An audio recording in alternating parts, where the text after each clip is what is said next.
પૂનમનો દિવસ છે, મા જગદંબાની આજે પૂર્ણિમા પણ છે. જોગાનું જોગ આજે અમે તારીખ કરી ત્યારે ખબર નથી, આજે સવારે જ મેં પૂછ્યું તો કીધું કે આજે પૂર્ણિમા છે. અને પૂનમના દિવસે મા જગદંબાની સેવા કરવાનું કામ એ મેડિકલ કોલેજ ગરબાબી ચેરિટેબલ ટ્રસ્ટના માધ્યમથી આજે બનાસડેરી કરવા જઈ રહી છે. મને ખૂબ આનંદ અને સંતોષ થાય છે કે પ્રશ્ન એવો થાય કે કોઈ બેનને કેન્સરની શરૂઆત હોય અને જો એને ડિટેક્શન થઈ જાય, એનું નિદાન થઈ જાય તો એના પ્રાણ બચી શકે.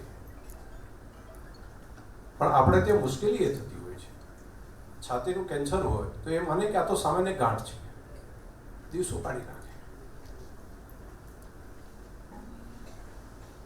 અને એ વિકરાળ સ્વરૂપ ધારણ કરીને બીજા ત્રીજા સ્ટેજમાં જ્યારે જતું રહે ત્યારે પછી એ રીતે ફેલાયેલું હોય છે કે બેનને બચાવવી બહુ મુશ્કેલ થઈ જતી હોય છે. જો પહેલા જ તબક્કાની અંદર એનું જો નિદાન થઈ જાય, એને ખબર પડે તો એ માને બચાવી શકાય, એ બહેનને બચાવી શકાય, સમયસર બચાવી શકાય. પરંતુ પ્રશ્ન શું છે? સમસ્યા એ છે કે એના માટેની મેમોગ્રાફી માટેની ટ્રીટમેન્ટ માટે છેક અમદાવાદ સુધી કોણ જાય, બાકી મોટી હોસ્પિટલમાં કોણ જાય, ગામડેથી કરીને ગામમાં આપણે તો બેઠા હોય, શરમ સંકોચના કારણે ઘણી વખત તો બેન કોઈને કહે નહીં, અને કીધું હોય તો એમ લાગે અમદાવાદ સુધી ક્યાં જઈશું, અમદાવાદમાં જઈને કઈ રીતે, એટલે બ્રેસ્ટ કેન્સર હોય, સર્વાઇકલ કેન્સર હોય, ગર્ભાશયના મોટું કેન્સર હોય તો ત્યાં સુધી એ જતી નથી.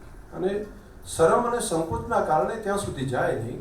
અને પછી જ્યારે એન્ડમાં ત્રીજા સ્ટેજે જ્યારે કેન્સર પહોંચી ગયું હોય ત્યારે એમને બચાવવી મુશ્કેલ હોય છે.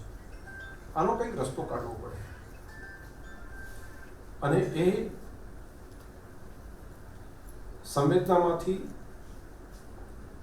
આજે પ્રગટ્યું છે આ કામમાંથી.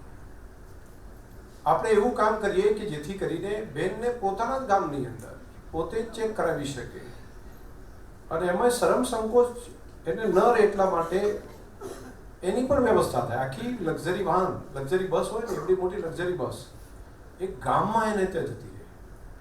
એમ જ બધા મશીન હોય, મેમોગ્રાફી મશીન એમ હોય અને અંદર જે ડૉક્ટરો છે ને એ પણ બહેનો રાખવાની, નર્સો પણ બહેનો જ હોય, એટલે એને કોઈ સંકોચ કે શરમ રહે.